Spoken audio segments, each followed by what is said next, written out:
tentang subjek Peggy itu. Karena Peggy ini sebetulnya kan siapa sih Peggy itu? DPO. DPO itu biasanya orang punya duit, Mbak, punya kemampuan. Nah ini kan maaf tukang, apakah itu? Lah polisi masih bisa membuktikan dengan Peggy seandainya itu Peggy betul. Apa? Dengan bukti baru, bukti yang ditemukan. Harus mencari lagi kan itu, Mbak. Jadi sebetulnya pra peradilan hanya segi formil. Hmm. Jadi bukti yang disampaikan, cara nyampaikan kurang akurat. Jadi belum kiamat. Ini Polda Jawa Barat kalau memang meyakini itu Peggy betul, silahkan dengan bukti-bukti yang baru.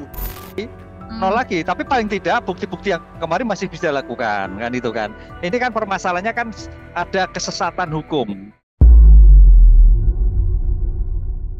Halo Tribuners, Tribunan Fokus kembali menjumpai Anda bersama saya Tini Afsian. Hakim Tunggal Pengadilan Negeri Bandung, Eman Sulaiman mengabulkan permohonan gugatan pra-peradilan yang dilayangkan oleh Peggy Setiawan. Hakim menyatakan penetapan tersangka Peggy Setiawan tidak sah dan batal secara hukum. Hakim pun meminta Peggy Setiawan segera dibebaskan. Untuk mengetahui bagaimana kemudian keputusan hakim hari ini, kita akan mengobrol bersama pakar hukum Unsud Profesor Hipnu Nugroho yang sudah tersambung dengan kami melalui Zoom. Halo Prof, apa kabar? Ya, selamat siang, Mbak. Alhamdulillah baik. Baik, Prof ini sebagai pengantar dari kami, dari fakta-fakta pengadilan dan permohonan sidang yang dibacakan tim kuasa hukum. Ini bagaimana Prof Hipnu membaca dalil dari tim hukum Peggy sedari awal? Ya, sebetulnya kalau kita lihat pra peradilan itu kan kontrol ya. Jadi kontrol terhadap upaya paksa. Upaya paksa apa? Itu upaya yang memaksa, yaitu tentang penetapan tersangka, penangkapan, penahanan, penyitaan, dan sebagainya. Jadi ini suatu yang biasa. Jadi sebagai bentuk kontrol bagaimana negara memperlakukan rakyatnya harus memenuhi syarat formil, harus memperhatikan sebagai asasi manusia, harus jelas identifikasinya. Oleh karena itu, kalau sampai tidak jelas, tidak akurat, syarat-syarat perlindungan asasi manusia tidak dilakukan, ya harus digugat.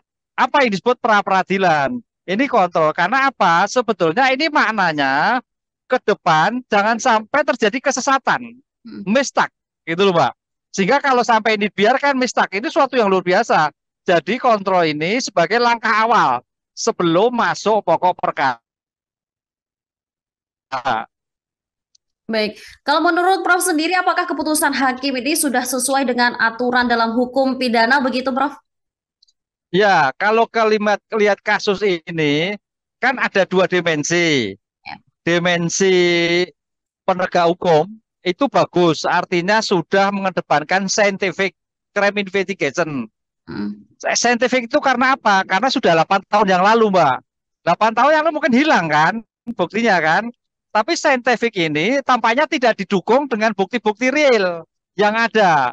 Karena dalam teori bukti scientific itu hanya membantu menjelaskan, harus dilakukan bukti. Nah, teman-teman penasihat hukum mencoba dengan bukti-bukti testimoni evidence. Testimoni itu bukti langsung. Sedangkan para penegak hukum polisi bukti yang tidak langsung.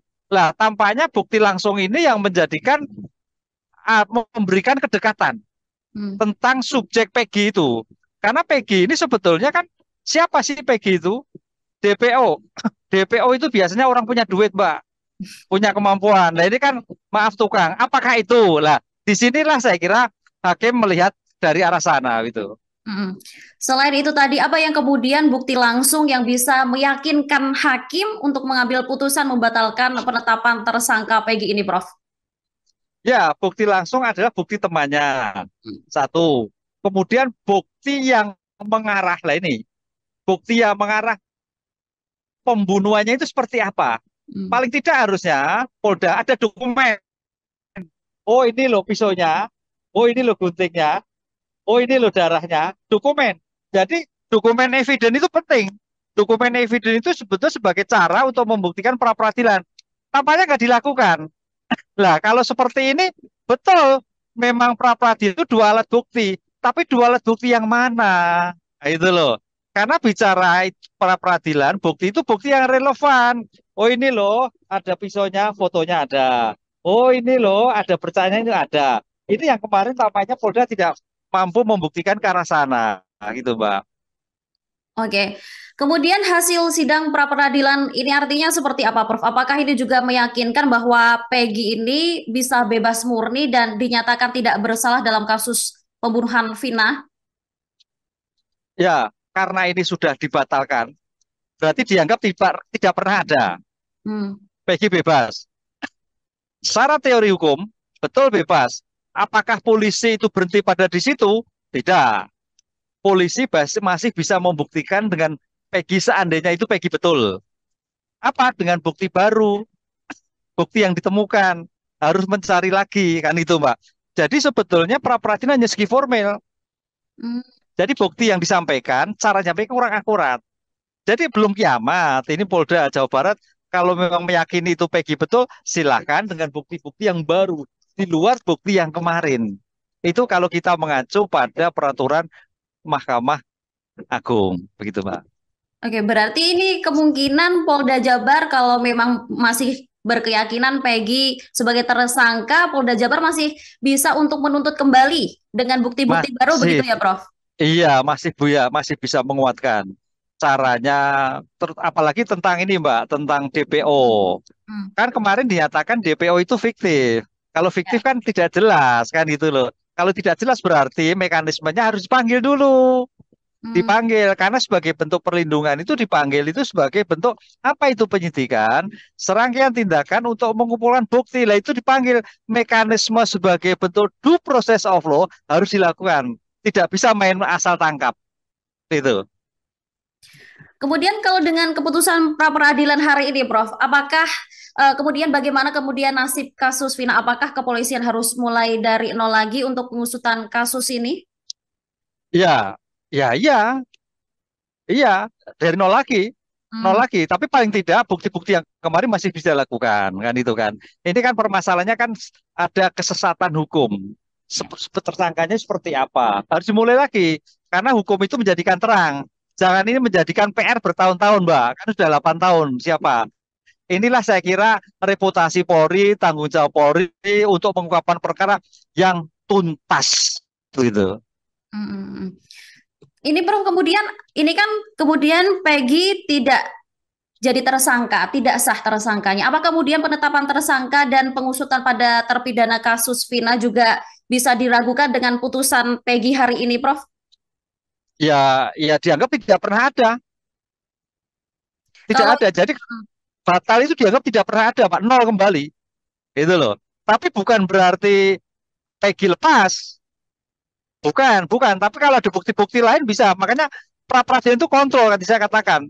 hmm, Karena pra peradilan, kalau seandainya Polda itu masih yakin, itu bisa dilakukan berkali-kali penentuan itu. Nah, itu, Pak. Karena yang penting kecukupan bukti yang relevan.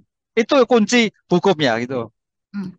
Kalau terpidana yang kemarin, yang sebelumnya sekarang sudah ditetapkan tersangka, apakah ini juga bisa diragukan begitu dengan penetapan Peggy hari ini? Karena kan sama saja bukti-bukti yang kemarin juga belum terpenuhi juga begitu, Prof. Ya, tidak seperti itu. Karena ini kan perkaranya kan perkara penyertaan. Hmm. Karena perkara penyertaan itu perannya seperti apa? Para tersangka kemarin seperti apa? Karena sebagai bukti nanti harus dilakukan. Karena untuk PK, peninjauan kembali itu bukti baru. Bukti yang menentukan bahwa seseorang tidak terbukti ketika bukti itu ditemukan. Jadi ada bukti baru. Ini yang harus dilakukan. Makanya kan Hmm. delapan, Mbak. Delapan kan kita belum tahu perannya masing-masing apa yang dilakukan. Ya. Jadi ya potensi ada, tapi sebagai bukti baru harus hati-hati. Hmm. Itu. Oke, secara hukum bisakah kemudian penyidik Polda Jabar juga ditersangkakan karena kesalahan penetapan tersangka pada Peggy ini, Prof? Ya, ya bukan begitu. Ini profesionalisme. Ah. Profesionalisme. Jadi penanganan sebagai hukum Polda kurang cermat, mungkin begitu. Ya, paling kode etik lah. Karena itu sudah tugasnya. Saya kira sudah dilakukan gelar perkara, izinnya sudah ada, mendapat perhatian itu sudah luar biasa. Nggak bisa. Itu bagian dari profesionalisme. Jadi koreksi lah. Jadi bukan pelanggaran kejahatan, koreksi aja. Hmm. Ya. Tapi tadi kuasa hukum Peggy menuntut atau mendesak Kapolri untuk mencopot jabatan Kapolda Jabar. Itu bagaimana kemudian, Prof? Ya, itu non hukum, itu permohonan non Hmm. hukum. Jadi di luar perken Peggy. Itu saya kira non hukum. Ya, itu tergantung Pak Kapolri dan permohonan. Itu bukan ranah ranah hukum, tapi ranah non hukum, Mbak. Ya. Oke, baik. Prof, terakhir ini bagaimana kemudian langkah lebih lanjut yang bisa dilakukan Polda Jawa Barat dalam kasus Vina ini? Ya, Polda harus kita support untuk mengungkap perkara ini. Karena sejak dulu ditemukan ada 3 DPO. Hmm. DPO-nya siapa? Karena jangan sampai ini berulang tahun terus. Sudah 8 tahun, 9 tahun jangan. Karena itu tanggung jawab negara. Siapa Polda yang mengungkap perkara? Karena hukum itu harus selesai. Inilah saya kira kita berikan support pada Polda. Sebetulnya siapa pelaku sebenarnya dari 3 yang dilakukan ini. Sehingga jangan sampai ada yang ditutupi, ada yang disembunyikan. Ini perdebatannya kan seperti itu. Sehingga oleh Vivo itu loh betul-betul ditegakkan. Baik, terima kasih Prof sudah bergabung dengan kami di Tribun On Focus hari ini. Semoga kita bisa membahas lebih lanjut bagaimana kemudian perkembangan kasus pembunuhan Vina dan Eki ini selanjutnya setelah pra-peradilan ini. Ya, Baik, sama-sama, terima kasih Mbak. Prof. Matur Selamat nuwun. siang. Iya. Demikian Tribuners obrolan kami dengan Profesor Hipnu Nugroho di Tribun On Focus hari ini. Mari kita sama-sama menunggu bagaimana kemudian langkah hukum yang akan dilakukan Polda Jabar untuk mengusut kasus pembunuhan Vina dan Eki yang sudah terjadi selama bertahun-tahun ini setelah sidang pra-peradilan dinyatakan tersangka Peggy Setiawan tidak sah. Demikian Tribun On Focus hari ini. Sampai jumpa di Tribun On Focus selanjutnya. Download Tribun X sekarang, menghadirkan lokal menjadi Indonesia.